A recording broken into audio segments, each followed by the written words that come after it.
Hello guys, welcome back to my channel Arth mom Dehradun. मैं हूं ज्योति और वेलकम है आप सभी का मेरे चैनल में। आप सभी को हैप्पी वीकेंड और प्लीज़ इस वीकेंड अपनी फैमिली के साथ खूब अच्छे से मनाइएगा।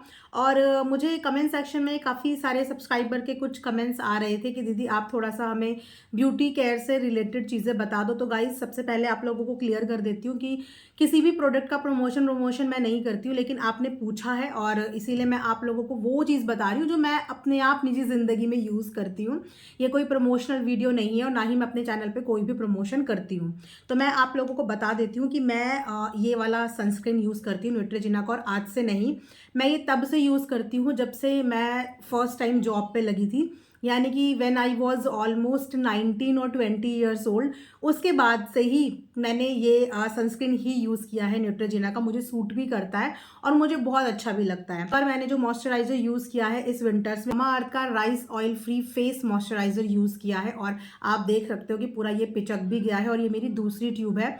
तो इस विंटर मैंने यही यूज़ किया और मुझे ये भी बहुत अच्छा लगा, इसका रिजल्ट भी बहुत अच्छा लगा और अप्लाई करने के बाद भी फेस बहुत अच्छा होता है। तो आप लोग चाहें तो ये दोनों का कॉम्बिनेशन यूज़ कर सकते हैं। आप जानते हो कि सनस्क्रीन यूज़ करना कितना इंपॉर्टेंट होता है। सनस्क्रीन आप चाहे सर्दी हो चाहे गर्मी हो, आपको हर सीजन में सनस्क्रीन ज़रूर यूज़ करना चाहिए। तो सनस्क्रीन मैं ये वाला अप्लाई करती हूँ और मॉइस्चराइज़र मैं ये वाला लगा रही हूँ। उसके बाद रात में मैं फेस वॉश करने के बाद इस ऑयल से अपनी स्किन की मसाज करती हूँ। ये ऑयल है आपका बायो ऑर्गेनिक का स्वीट आलमंड ऑयल।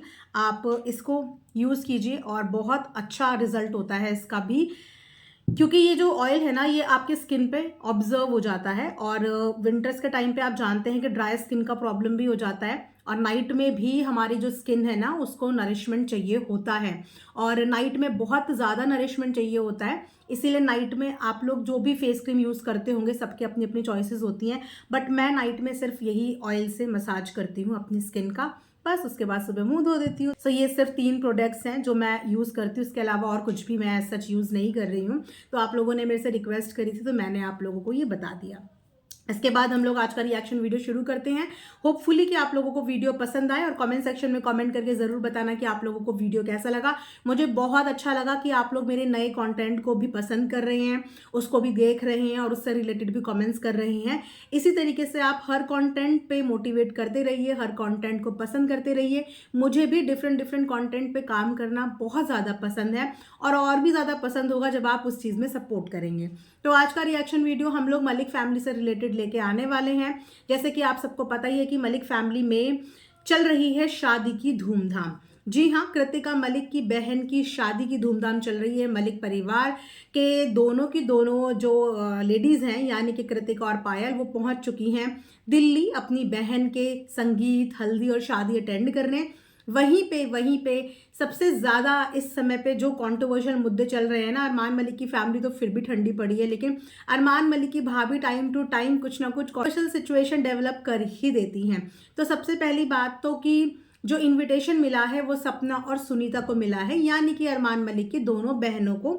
भाभी जी को कोई भी इनविटेशन शादी का नहीं मिला है। वो मैं इसीलिए बता रही हूँ क्योंकि व्लॉग में एक व्लॉग पायल ने शेयर किया था, जिस व्लॉग में जो आंटी जी हैं, यानी कि जो कृतिका की मम्मी हैं, वो सुनीता और सपना को इनवाइट कर रही हैं ऑन कॉल, लेकिन उन्होंने जो भाभी जी हैं उनको कॉल नहीं किया है। अब भाभी जी को कॉल ना करने का रीज़न तो आप सबको पता ही है कि भाभी जी ने खुद अपनी मर्जी से सारे रिश्ते नाते तोड़ने का फैसला लिया है और उनके हिसाब से तो अगर कोई इर्द गिर्द भी दिखा तो उनकी तो जान को खतरा हो जाएगा। और इसीलिए ना तो वो अपने घर में रह रही हैं जो घर एक्चुअल में उनका ही है, क्योंकि ना तो कोई भाई ना तो कोई बहन उस घर में हक जमाने आ रहा है, लेकिन वो अपनी ही सिक्योरिटी की वजह से अपना घर छोड़ के आई है, क्योंकि उस घर में वो इनसिक्योर फील कर रही थी कि वहां पे उनका पति कभी भी धावा बोल सकता है, कभी भी आ सकता है। इसीलिए उन्होंने बेसिकली वो घर छोड़ दिया। लेकिन घर छोड़ने का मतलब ये नहीं है कि उनके पास से घर के सारे हक खत्म हो गए। वो घर तब भी उनका था, वो घर आज भी उनका है और वो घर कल भी उनका रहेगा, बेशर्ते कि वो वहां पे रहना चाहें। क्योंकि बाकी के कोई भाई बहन उस घर में, उस प्रॉपर्टी में ना तो अपना हिस्सा मांग रहे हैं, ना ही उस घर के लिए वो लोग लड़ने के लिए आ रहे हैं। लेकिन हाँ, इनको उन लोगों से प्रॉब्लम था, इनको उन लोगों की वजह से अपनी सिक्योरिटी पे बात आ रही थी, तो भाभी जी ने अपनी मर्जी से सबसे रिश्ते तोड़ दिए थे। तो वहां पे इसीलिए इनविटेशन भाभी जी के पास गया ही नहीं। लेकिन जैसे ही शादी के सिलसिले दिल्ली में शुरू हुए, यहाँ पे सपना सुनीता ने भी एक व्लॉग डाला। सुनीता ने तो नहीं, क्योंकि सुनीता जी शायद अपनी फैमिली इश्यूज में ही बहुत ज़्यादा परेशान है, लेकिन सपना ने एक व्लॉग डाला था जहाँ पे वो बता रहे थे कि मेरे पास शादी का इन्विटेशन है, लेकिन हो सकता है कि हम लोग शादी अटेंड ना कर पाएँ, क्योंकि उस समय पर उनकी बेटी के एग्जाम्स भी हैं।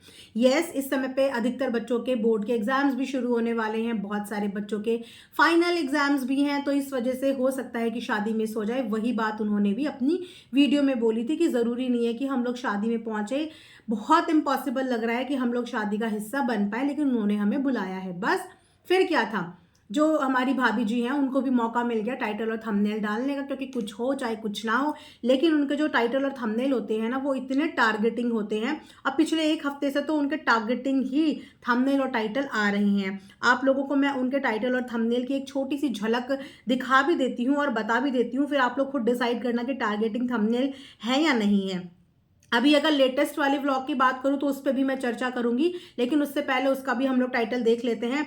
आज बताया पापा जी के बारे में। उससे पहले हमें जाना पड़ेगा दिल्ली। उससे पहले काम तो होता है, ये कोई बात नहीं है। उससे पहले घर पर लग गई बुरी नजर। उससे पहले घर हुआ बर्बाद। उससे पहले दूसरों को तमीज मत सिखाओ, और उससे पहले मेरा मुंह तोड़ जवाब दूंगी।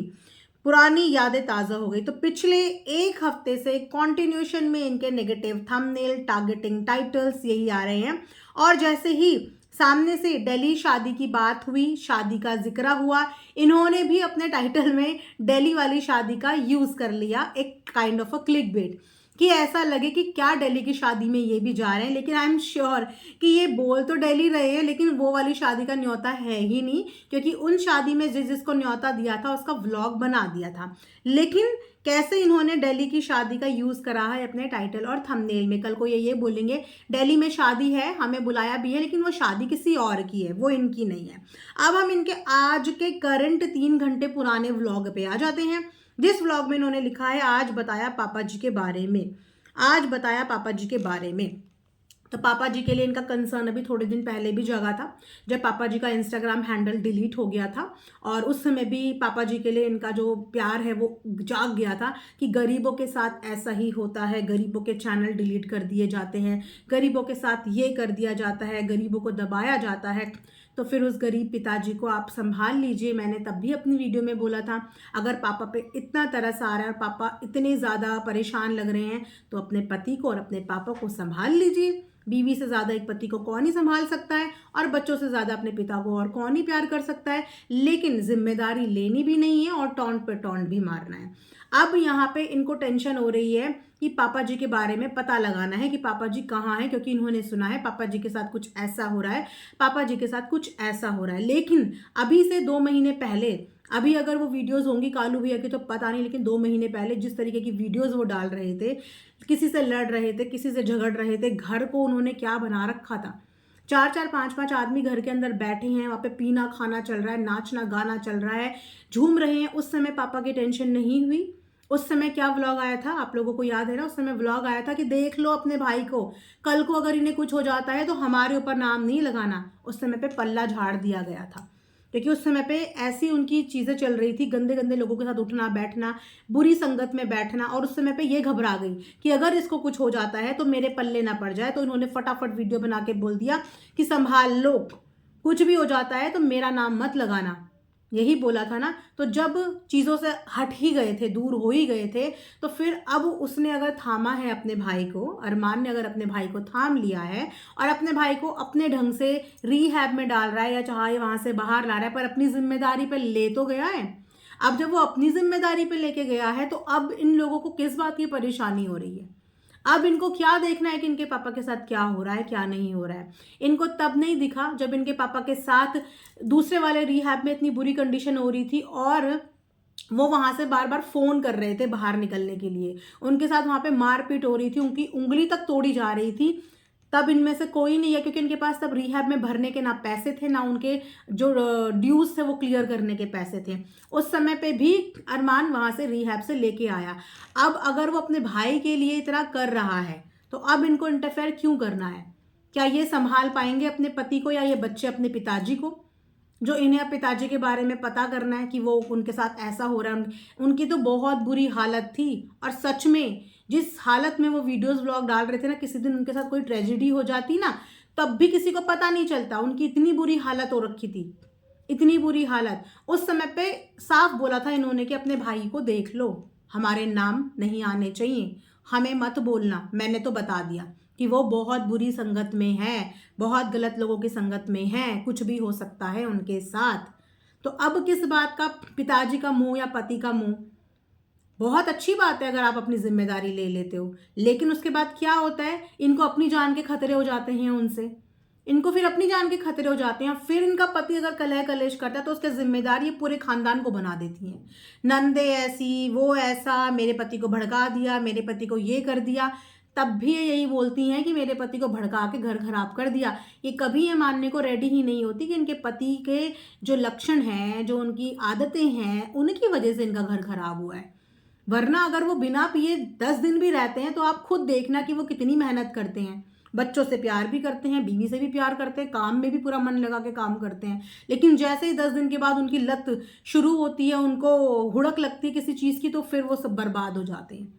तो अगर इंसान को प्यार करना है तो उसको हर सिचुएशन में करो। जब वो सही है तब भी करो, और अगर गलत है तब भी करो। ये थोड़ी बात है कि जब तक सही है तब तक मेरे पापा, मेरे पति, और जहाँ ऐसी तैसी करी वहाँ पे लो तुम्हारा भाई और लो तुम्हारा ये। ऐसा नहीं होता है। जिम्मेदारी उठानी है तो पूरी तरीके से उठा लो, और नहीं उठानी तो फिर इंटरफेयर मत करो किसी के काम में। और ये भाभी जी बार बार ऐसे ही करती हैं। बार बार इनको प्यार जगता है एक व्लॉग के लिए, फिर छूट जाता है, फिर छूट जाता है। कितने महीने हो गए हैं आज इनको अलग रहते हुए, कितने महीने हो गए हैं। आज तक कभी किसी ने इंटरफेयर नहीं करा। आज तक कभी किसी ने ना तो इनको बोला था कि घर छोड़ के जाओ, ना इनको कभी बोला कि तुम वापस नहीं जा सकती। ये अपनी मर्जी से, अपने हिसाब से अपनी ज़िंदगी जी रही हैं। और सबसे बड़ा इनकी ज़िंदगी में जो प्रॉब्लमेटिक इंसान है वो इनके पति ही हैं। और एक एडिक्टेड बंदे को संभालना आसान नहीं होता। जिनके घर में एडिक्टेड बंदे होते हैं ना, उनको पता होगा कि उनकी जिम्मेदारी कितनी बड़ी होती है।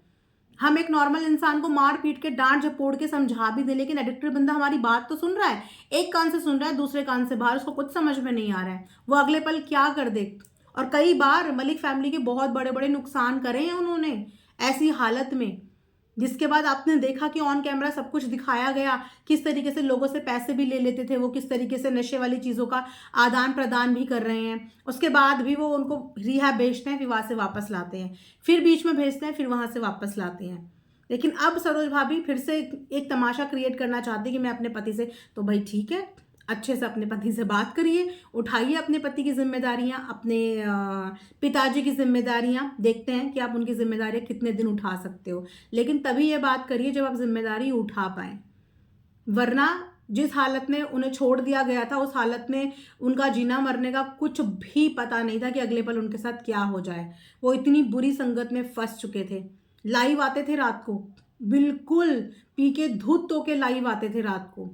यार दोस्त घूम रहे हैं, रात को 11-11, 12-12, 1-1, 2-2 बजे तक सड़कों पे घूमते थे, लोगों से लड़ाइयाँ करते थे। कभी पैर टूटा है, पैर से चोट है, कभी मुंह पे चोट है, कभी हाथ पे चोट है। उस समय पे तो किसी ने नहीं कुछ बोला।